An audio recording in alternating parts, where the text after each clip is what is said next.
You're listening to the Project Ignite podcast, where real digital entrepreneurs reveal their very best tips, tools, and strategies to help you ignite and grow your online business. ProjectIgnite.com. Your digital business starts here. Now, here's your host, Derek Gale. Welcome to the Project Ignite podcast where we skip all the hype, skip the BS, and I just bring you people that are actually doing stuff, and I get them to share how they're doing it in their online businesses so you can learn from them and hopefully replicate their results in yours. This is your host, Derek Gale, and today we're going to be diving deep into some interesting topics around podcasting, a little bit about introverts and entrepreneurship, and how this all relates to growing your business and audience. And our guest today to share their experience and wisdom on these topics is, well, he's a founder of a marketing agency. He's a podcaster. He's a musician. He runs a podcast launch and production agency based in San Diego, and he has an international team that helps business coaches, consultants, and thought leaders use done for you. Everybody likes done for you podcasting to attract an audience, build influence, and become micro-famous. And he's also the author of MicroFamous and currently hosts a podcast of the name MicroFamous. He's a frequent podcast guest, event speaker in the US, Canada, and Australia. So without further ado, I'd like to welcome Matt Johnson to the show. Matt, thanks for being here. Yeah, thanks so much. I'm honored. Appreciate it. Well, okay, so let's jump in right away. MicroFamous. Mm-hmm. Tell me about counterintuitive. Yeah. I want to be macro famous. Yeah, exactly. Oh man, I've heard that before. Yeah, I'm sure you have. Tell me, MicroFamous. What is MicroFamous and why does it matter? Well, the short story is just become famously influential to the right people. And in the world of like building an online business, to me, the delivering the service, the operations, like that part of it, if you're good at what you do, that's actually the easy part, like delivering the service to a client. The hard part is getting the clients, right? It doesn't matter whether you own an agency like me or whether you're a coach or whether you're just a freelancer. Like I was a freelance consultant 5 years ago. That's how I got into doing what I'm doing now. And we all have that same issue. Like the world is massively changing to where all of a sudden you can work from home. You can split two incomes, like you can piece up a whole bunch of stuff together in the gig economy. But the bottom line is the big Achilles heel in all of it is if you can't market yourself in such a way that gets you clients that you actually love, you'll end up hating your online business. And I've been through that stage before, and I'm sure you have too. Nobody likes that. So yeah, it's really about overcoming the challenge of becoming known, becoming famously influential so that when you speak, people actually listen and they take your advice and they do what you say, and only to the right people. I think that's the big revelation in marketing is that you don't have to be everywhere. You don't have to reach everyone. You don't have to be everything to everyone. All you really need is the right people. And that comes out of even just my experience as a musician watching, like think about the band Nirvana. They had one niche audience, which was disaffected latchkey suburban kids in the 80s, and that made them one of the biggest bands of all time, right? You just raise your hand. Yeah, exactly. Yeah, if that was you, like you loved the grunge movement, you loved Nirvana, I loved the other bands that came out of that movement, and people think, well, I want to be mainstream popular so that I get lots and lots of clients. You just don't need it. It's actually the opposite. You want to go down as specific and narrow as you possibly can, to where there's still enough clients for you, and that way you can come up with a message that speaks to them so deeply, so specifically, so powerfully that you literally become the only one they care about, the only one that they want to work with. That makes sense. Now, I want to go back to something you said earlier. You were a freelancer initially, and the hardest part is getting the clients. And honestly, I think this is one of the biggest aha moments I think so many people have. They go, I'm going to get into the gig economy. I'm going to have the freedom. And they think I'm a fantastic designer, writer, whatever their programmer skill set. And so they go out there, but they quickly realize that there's lots of other great writers, designers, programmers, et cetera, et cetera. and how do you stand out? And so I want to talk about podcasting and stuff, but let's go down that rabbit hole, right? Because, you've done this and you've gotten the clients, you have an agency, you've made that shift. tell me about your journey in that process, going from, I assume at one point you were an employee, and the journey you went through to now become having your own successful agency and independence, if you will. Yeah. So, well, first of all, I'm the least likely entrepreneur ever. I don't know that we talked about this before in the lead up, but I'm a homeschooled pastor's kid. I didn't go to college. I knew nobody that went to college. I knew nobody that ran a business. Nothing. Like, wrong side of the tracks. Totally the opposite of, like, I was not selling and flipping like candy in grade school and putting myself through college by painting houses, or, all those entrepreneurial stories you hear, none of that applied to me. I had no plans to do that. I thought I was going to be either in ministry or a pro musician or something. And I chased the dream as a musician for quite a while too. Not like the other. I know. Well, not like, I was thinking pro musician, like sideman drummer that plays for Sting or something like that. That was my aspiration. Anyway, but so I was least likely entrepreneur ever. I started a real estate team back in the day. I had the impeccable timing of doing it in 2007. And so that, I learned enough about doing that at that time to realize that I didn't have the emotional maturity to handle the client issues, but I really loved the marketing and the team building. So there were certain things that I loved and certain things that I hated. And so I kind of bounced around for a while. It took me a long time to find an area. And eventually I just landed with this agency because I determined that I'm going to give this a shot. Maybe marketing is where I should be. And that one decision changed my life, changed the course of everything. That decision eventually led to me getting, put into business development. That brought me out to San Diego. That put me on webinars with people like Michael Mayer and a whole bunch of people in the real estate space that had written books and coached and all this stuff. Made all of my initial connections. And then one of those guys called me up randomly one day and said, hey, we should start a podcast together. And the rest is history. Flash forward to today, I run an agency that takes me about half a day to run.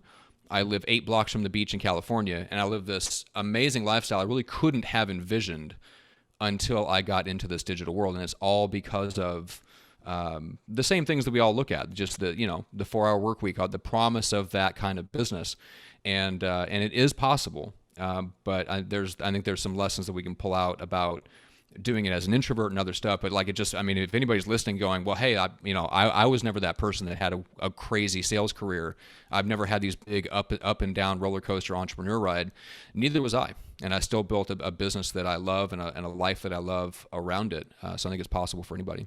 So, okay. I love that message because it seems like every, guru / startup person selling their stuff has that crazy story. Right. Yes. So frustrating. Yeah. They're like, I was hawking, lemonade and, they've got their, Tom Sawyer fence painting, hiring kids, scaling, blah, blah, blah story. Yes. It's like, well, yada, yada, yada. I made $100,000 before I was 18 and then I paid my way through college. Yeah, like, great. How did you do that? Yeah, exactly. You're like, yeah, no, I wasn't that. And I think that's an important message for people to hear because you don't have to be born an entrepreneur. No. You don't. Not at all. It can be learned. But to that extent, it's a different mindset, but it's a learned mindset, right? So it is. Yeah. Let's talk about the introvert side for a minute, though, because I think this is a tough one for people. And I'm, and we're talking about this beforehand, and I'm an introvert as well. In fact, one of the reasons I started podcasting is like, I got to talk to people more, right? Like I've got like 50 staff. I've got lots of people I have to deal with on a day-to-day basis. But getting out and networking, I'd rather be out in the wilderness by myself, riding my bike and enjoying it, right? And so for me, podcasting, I'm like, this will force me to talk to cool people at least once a week, right? And get me out of that introvert circle. Now, what are the struggles that you faced being an introvert going into this business where you have to go out and rattle the trees and generate your own business?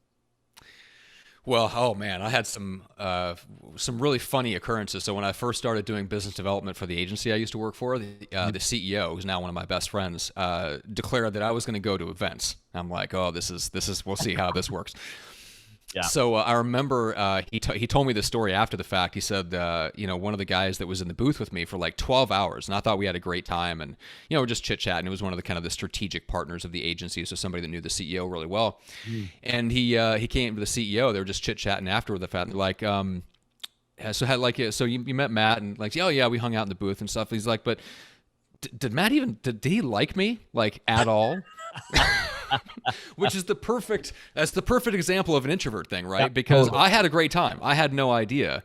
Yeah. Just the introvert being a little bit more low key, not quite as expressive or effusive, whatever.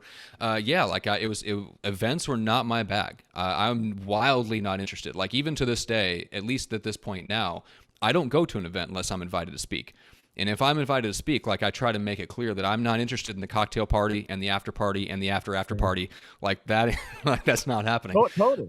Yeah. So I had to find another way. Fortunately, like through the world of podcasting, I met a lot of people, and just the nature of podcasting, I didn't realize this going in, but when you're having these really deep, authentic, kind of raw conversations with people, and you know enough about their industry and their space to ask kind of interesting, in-depth, unexpected questions, instant respect.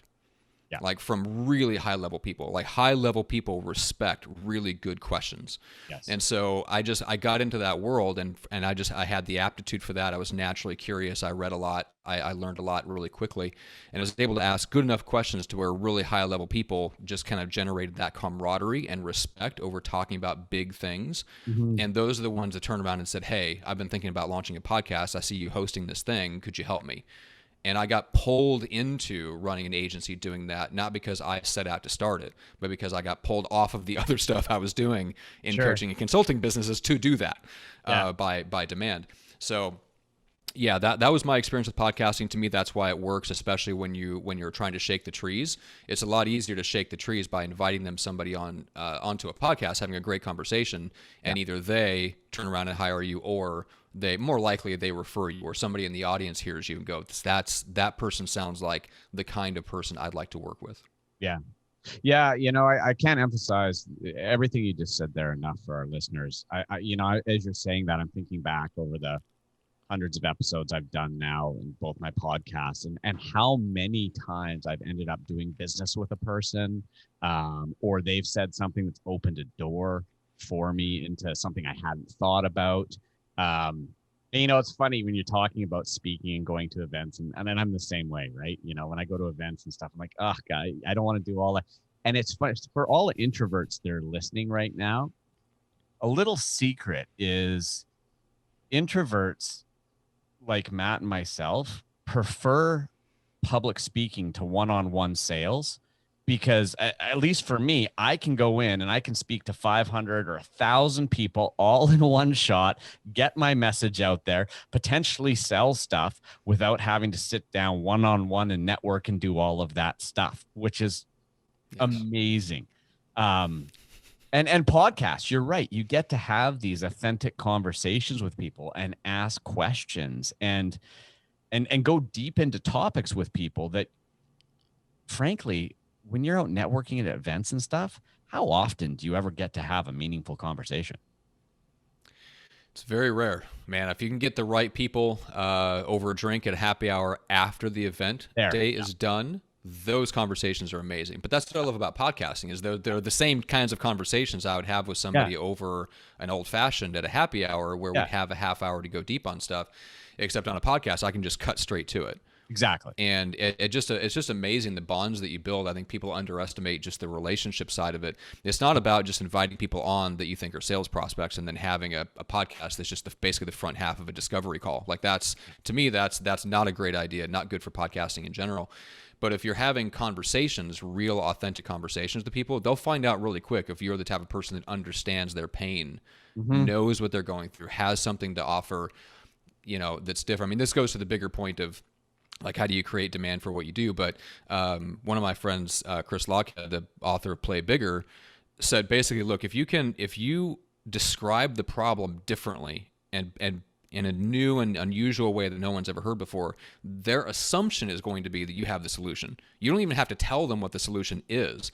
The assumption is if you describe the problem differently and in a way that resonates with them, you're just automatically assumed you must have created a solution to that.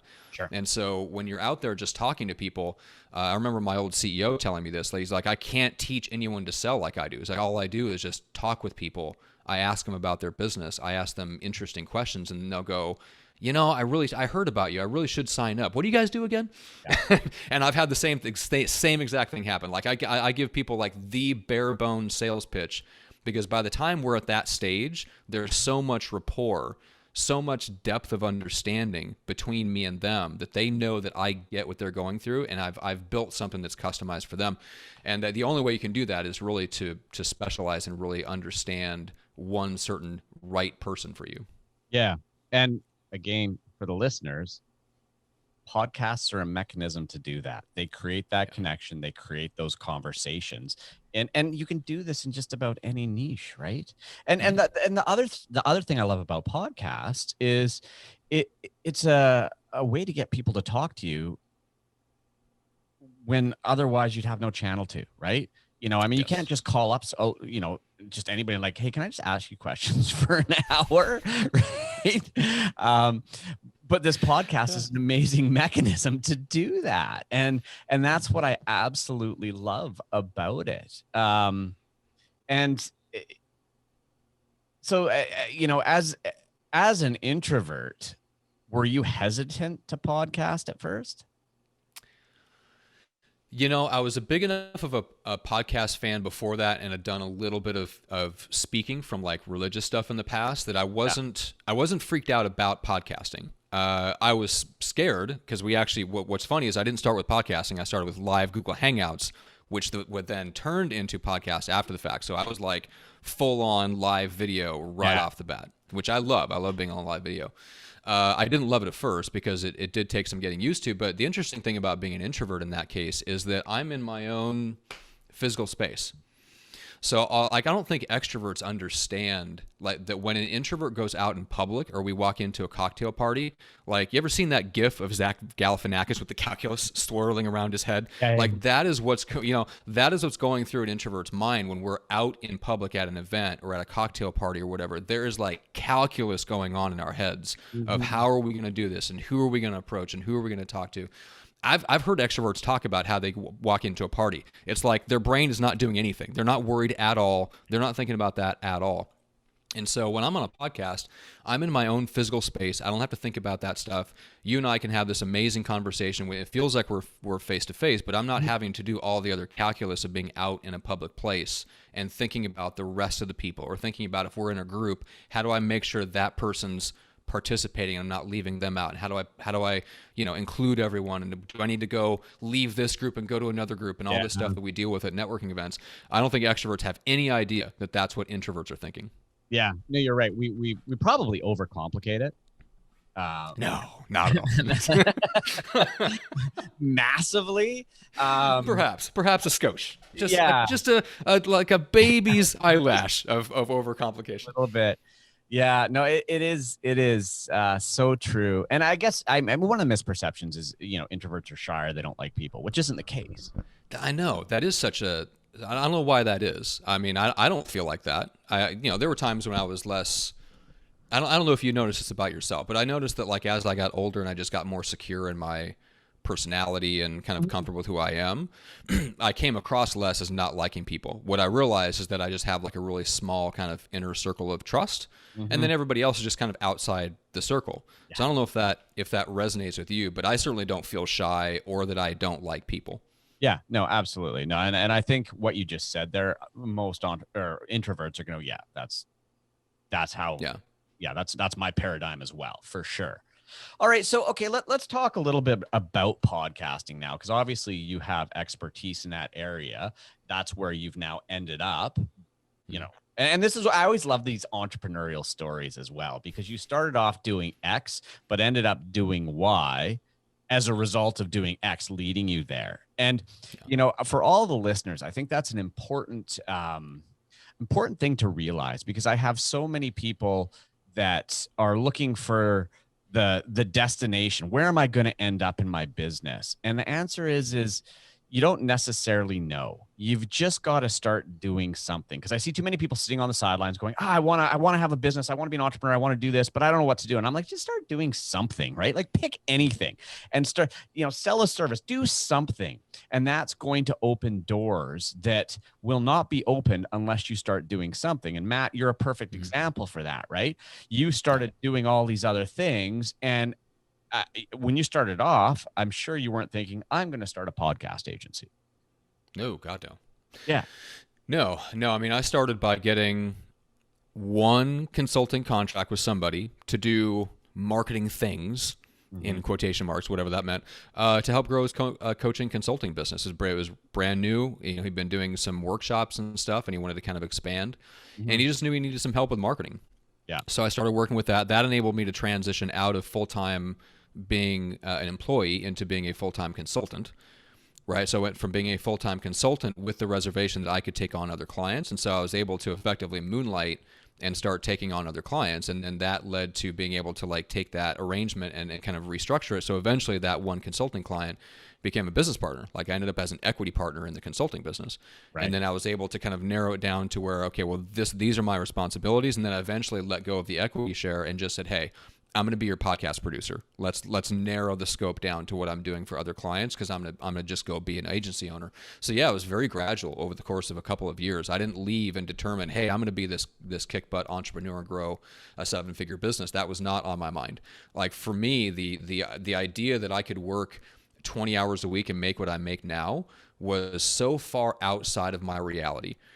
Like I pay double in rent what my parents pay now for their home. Sure. What I'm saying? It's so for me, I'm from a small dumpy little city in Iowa. It was so far outside of my reality.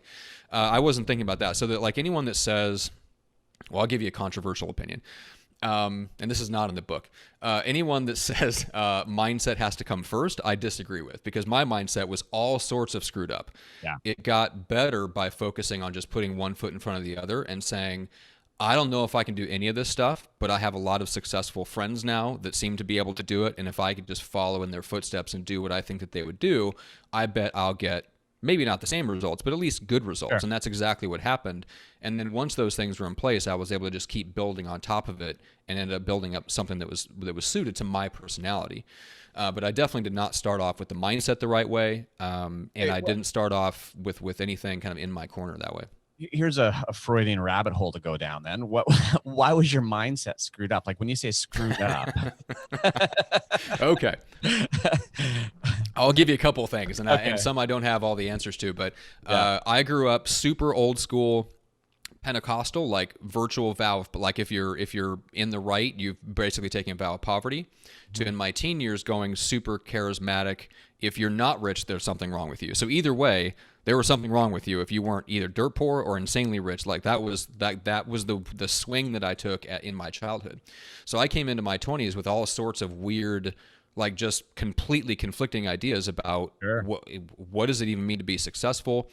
Does God allow you to be successful in this world? If you're too successful, does that mean there's something wrong with you, that you're a bad person, that you got it by underhanded means, like all that stuff. So there was all of that. And then I just had stuff with my own failure analysis, ability to recognize what I was doing that was causing failure in my life, and being blind to some things that I had to get my eyes open to. So at one point I worked with a mentor that helped me out with that. And there was just a lot of stuff, like a lot of mental junk around success, how to get there, what it meant about you when you got there, that I had to like just keep plowing through, because none of it got resolved quickly. They just didn't. Yeah. Yeah. And that's interesting. It's the chicken or the egg. If you get mindset, does it get easier? But if you don't have the right mindset, just do something. Will mindset follow? Yeah. And I think it will. Yeah.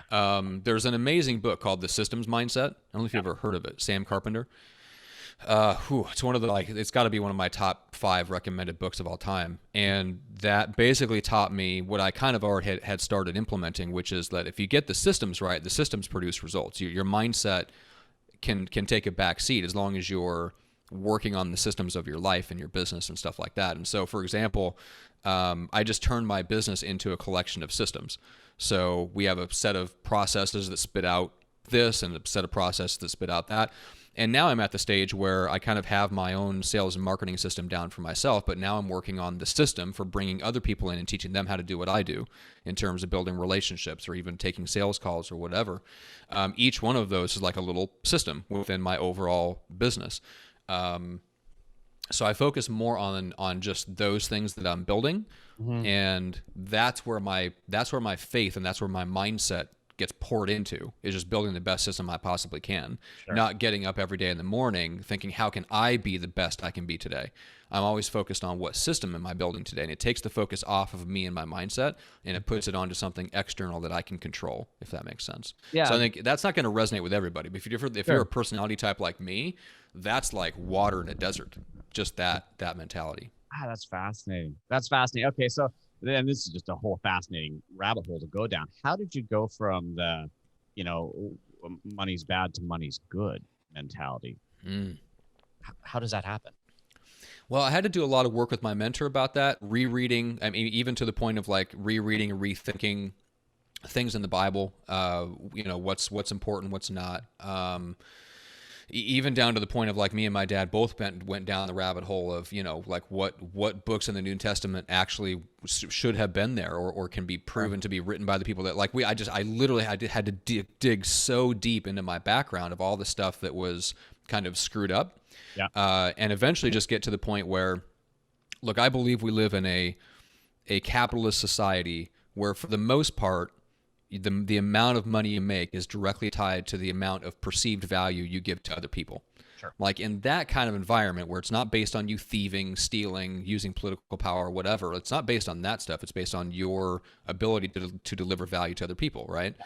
Well, if you're in that environment, then what does it matter if you make 6 or 7 figures? That doesn't make you a bad person. It means you're better than somebody else at delivering what other people decide is valuable, not what you decide is valuable. Because it's not about us as the business owner. Like, we only get successful if clients agree that we're solving the problem. Mm-hmm. So once I kind of got hold of stuff like that, and then my mentor, worked a lot with me about, the role of profit. And the profit is the signal that you're providing value to the marketplace in a way that's sustainable. The profit then goes into expanding the business to make sure you can serve more people. Without the role of profit, you can't expand. It's not you're not getting a signal that you're doing something right. You're getting a signal you're doing something wrong. You're misusing resources. So it's all that mental stuff of just about just what does it mean to like just be a business owner and bring value to the world. Like, there is something honorable about solving people's problems in exchange for money, and doing it in a way that they agree is valuable. So yeah. No, that makes that's just fascinating. And the reason I dive into that is I think so many people come into entrepreneurship or just into life with a negative relationship with money, which consistently and constantly sabotages them every step of the way. And the minute they get money, they lose money. And it's a constant, they're stuck in this constant hamster wheel and never break out of it. So that's fascinating. All right. So back to podcasting. I know. I mean, again, I could go down this rabbit hole, but so podcasting. Now, you've started your own podcast. You help people start podcasts. Let's just get to some of the fundamentals of starting a podcast, right? When somebody comes to you and says, I want to start a podcast, what's the process you take them through so that they're just not another, undownloaded episode on iTunes? Well, I think the first step is really to take ego out of it and focus on the other person, which is really hard. If you're starting a podcast to attract clients to pay the bills, it is hard to do that. I will grant you that. But as much as you possibly can, take the focus off of yourself and what you want and think about what the other person wants. So first of all, you got to figure out kind of who the right people are for you. Who do you want to serve and work with? But assuming you know that, then it's really about figuring out what do they think is their biggest problem.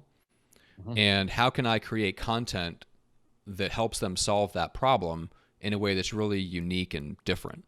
And you may not know quite what that is at this point. And so some people just need to start podcasts where they network, and that's okay. That's effectively what my first podcast was. We thought it was going to create a whole bunch of demand for coaching and consulting, and it created some. But what it was really good at was networking. And so if I was like my director of like business development, basically, before we even met each other, he had already started a podcast just to meet people and network. I'm like, freaking brilliant. He's in his mid-20s and he's already doing this. It's the stuff that I would be doing right now if I were in my 20s. I just started a podcast to network with people. So you can absolutely do that. But if you want a podcast that takes off and gets the clients and the listening audience to like perk up their ears and go, wow, I want to work with that guy. I want to work with Derek. I want to work with Matt. Then it has to be content that solves a problem that they think is really, really urgent, and it's got to solve it in a way that's different from other people somehow. Okay. So, and I think this is where people are going to struggle. You've got to solve a problem relevant, right? Obviously, I mean, depending, and that's the obvious. What's the way to put this? I mean, let's say we have a podcast and, my expertise is on, kids with ADD or ADHD, right? So the problem we're trying to solve is, helping parents with their kids with ADHD, right? Right. How do you position yourself to be different when in reality so much is very similar? Well, yes and no. There can be things that are similar. I mean, if you're a therapist and you follow standard practice and there's literally nothing different about how you serve clients, but most people aren't like that. Most people, if you do it for long enough, you actually do develop, your own opinions, your own perspectives. If you do it long enough, maybe even have your own methodologies and your own processes for how you work with clients to get them a certain result. I was listening to a guy the other day talk about one of his clients who teaches people how to play piano online, and there's a million of those. But this particular guy had some color-coded system where you put colored stickers on the kids' fingers and then to match it up with the colored stickers on the keys. Like, great. And that ended up being the hook. That was what made them different. And I think all of us, unless you're literally going into something you really haven't done and you don't have any real expertise in, all of us have some sort of difference. Yeah. And so if you don't feel like you have that yet, to me, it's a matter of experience. And here's how I would go get that experience. Go find the top 20 people in that space or whatever, or the most difficult cases you can find or something like that, and go work with them. So like, a good example is, and I stumbled onto this, so I swear it was not incredible foresight on my part, but I got in with the people that in the real estate space were at the absolute top of the space, like people that ran the #1 teams in their state. Well, what's interesting about them is it turns out if someone hit them up out of the blue and said, hey man, I'd like to come into your office and just buy you coffee, bring you coffee all day and sit in a fly on the wall and watch you work. What's weird about it is the most successful are the most likely to say yes to that. They never get it, and I've asked a million people this question. Would you let somebody do that? Oh my God, absolutely. Nobody does it. Nobody reaches out to me. Right? So if I were starting out and I didn't feel like I had enough expertise to where I was truly different from my competitors, I would go find somebody to work with that had the most difficult problem or the highest level. Like there's just like something where I could learn the most from working with them. And odds are, if that's a successful person, they're probably the most likely to say yes to you, which is very counterintuitive for most people, especially for introverts. Sure. Yeah. No, that makes perfect sense. That makes sense. All right. So you've got your podcast, you got to talk, you differentiated yourself. What are the mistakes? Let's start there. What are mistakes? I'll give you a good one right now. Well, the one that's easiest for introverts to make because of just not wanting to interact with people a lot, and extroverts make it just because they're insanely self-confident sometimes, but it's not getting feedback from the audience before you launch. Right? I'll give you a great example. So we launched a podcast for a gal who's in the physician space. She's an OBGYN, and she teaches other female physicians how to negotiate better contracts and better packages so that they live better lives and deliver better care. Super, super niche, super unique. But we were thinking of like podcasts that play on the word doctor, right? They're doctors. Why not? Yeah. Well, she just happened to, she's like, I think maybe we should just ask my audience. She had a little small Facebook group. So she put it out to her audience, and it turns out like 3-1, they hate the word doctor and they prefer the word physician. Now, who knew? I didn't know, and she's in the business, and she was surprised by that. I've never heard that before in my life. But sure enough, so we base the phrasing of the podcasting and how we talk to them, we speak to them as physicians and not doctors. So as a result, her podcast hits the ground running, gets amazing reviews right out of the gate, has people sharing into Facebook groups and online and stuff like that, because she got feedback in the launch process. So if you're an introvert, that might be not your first thought, but talk about your podcast as much as you can publicly and privately behind the scenes with people who you think will enjoy it, and get that kind of feedback early so you don't make branding mistakes that end up sabotaging your show before it ever launches. Yeah, fantastic. And it's so funny. It's sometimes the most obvious, well, not obvious. It's the most subtle little things. Like, who would have thought? Doctor, physician, and particularly for us who are not doctors or physicians, we would have never. Right. We'd never know. Consider that. Not even remotely. No. All right. So, okay. So, run out of time, but the last area I want to focus on with podcasts, because this is where, people struggle, and that's the launch. And when I say the launch, it's how do you get those initial listeners, that initial momentum? There's a lot of podcasts out there that there's episodes going up, but it's crickets. Nobody's listening. Yeah, it's true. What I would say for that is collaborate. So focus on how and who you can collaborate with that'll get you access to other audiences that would otherwise not know who you are. So in my world in podcasting, collaborating is really easy because it's usually as simple as like doing a podcast swap or reaching out to somebody and saying like, hey, I think I might be able to bring value to your audience. Here's the topic I have in mind for your show. What do you think? That's really, really easy. Now, if you're launching something else, your collaboration might take a slightly different form. A lot of YouTubers or musicians on YouTube will go and they'll do collaboration, like actual collaborations where they create a piece of content with somebody else, like a song, or you'll create a piece of art for Instagram and you'll both share it on your Instagram profiles. The principle is the same. If you're not getting the traction that you want just based off of your own audience, go find somebody else's audience and work with that person who has influence there and do something together that you can both share that'll give you access to that audience. That would be my best piece of advice. So like all the other stuff about, what agonizing over what audiogram you can put up on social media or how you can promote your podcast on Instagram. To me, unless you're the exact right type of extroverted personality, most of that stuff doesn't work as well as it used to on social media anyway. Podcast posts on social media are getting squashed in the algorithm. Facebook has no incentive to let you off its platform. So like agonizing over the stuff we used to agonize over about how we talk about our podcast on social media, it doesn't get the traction anymore anyway that it used to. So we have to find other ways to grow. Yeah. I mean, as far as social media, I 100% agree.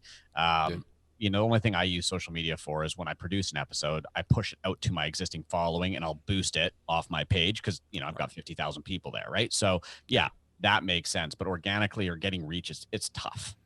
It's really tough beyond that. So, okay. So, obviously one of the great ways to build your audience is to, get on other podcasts. At least, you're getting people who are listening to podcasts, listening to you there. How do you get booked on other podcasts? Because I haven't done a big podcast tour, but I get hit up every single day with so many requests to be on the podcast. How do you stand out? How do you get onto podcasts? So a couple things. Number one is empathy. So really making an effort to understand what the host is in it for. Why are they hosting that show? Why are they having those kinds of people on? Am I like them? Am I not like them? Am I different in a good way? Am I the same in a good way? Do they always have the same types of people on their show? It's really thinking deeply and putting yourself in the shoes of that host. And this is really hard to do. So I'm not saying you always pull it off, but at least when I reach out or when I have my team reach out on my behalf, that's what I try to teach them to do is think about that podcast host just flipping through their email while they're standing in line for a coffee. And are you giving them something that's such a no-brainer yes that literally all they have to do is go hit reply and type in YE yes. Yeah. Right. That's all they've got to do. So that's number one. Number two is you've got to have a topic or a story to share, some type of hook that gets them paying attention. And that's when you got to understand the host, because every host is going to think that's something different. If you're pitching yourself on a business podcast, you're probably going to have a business topic that's worthy. If it's someone that likes to share stories, like one of my clients got pitched by someone that like buried down somewhere in their email below the rest of their pitch with some offhand line where she talks about, she's like, I'm genuinely afraid that I've effed up my kids already. She's like, that is an amazing hook. We're going to talk about that. She ignored all the rest of the stuff that was in the pitch email. So it's about knowing who you're pitching and giving them something interesting and offbeat and different so that they go, I've never talked about that before. That sounds like fun. It's all just people. It's the same kind of stuff you talk to them about if you were at a cocktail party or a happy hour after an event. So if you do those two things, that's most of the heavy lifting. The rest of it's just making sure your email isn't formatted like crap and isn't pasted together. Yeah, which we've all seen. I bring this up because I really want the listeners to understand that, there's a lot of opportunities, not just to have a podcast, but to be a guest on podcasts, whether that's to build your audience for your podcast or for other reasons. But like I said, every day I get people saying, I want to be on your podcast. And some of them I've gotten that are so bad. My favorite is when they have a canned message and they change the name of the podcast in the first paragraph, but they leave the old one in, or, it's just terrible stuff. Yes. I know. So just do a little homework and show that you've thought about it. And as you said, understand what value it's if you want to be on my podcast, answer the good old question, what's in it for me, right? What am I, how is this going to help me in my podcast? And don't send me a canned message, because I'm just going to delete it. That's just it's just the way it goes. So all right, well, look, we're running out of time here. So before we wrap up, Matt, where can people connect with you if they want to work with you on their podcast, learn more from you? Where do they go? Easiest place is getmicrofamous.com. So a few things there. You can get a free copy of the book, the digital copy. There is a post there that goes deeper on the mistakes that people make, especially introverts, in pre-launch before launching a podcast. So I only gave 1 out of the 5 that's on that post. That post is on the site. And then you can also check out, there's links to the podcast and stuff from there. So if you want to talk about or learn more about marketing for introverts, everything is right there on the site, and the links out to everything from there. That's amazing. Well, Matt, thank you so much for being here today, and for letting me go down some bizarre rabbit holes with you. And I really enjoyed the conversation. Yeah, me too. I really appreciate it. Fantastic. All right, everybody. Now it's your turn to take what you've learned here and actually do something with it. You guys have heard me preaching about podcasts. It's just begging you guys to take action, to just do something with it.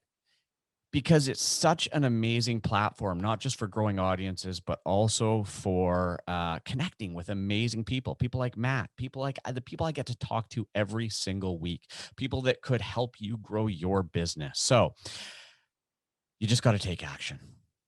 And if you like what you heard here today, please take a second and leave me a rating, leave me a review, leave me a comment on your favorite podcast platform.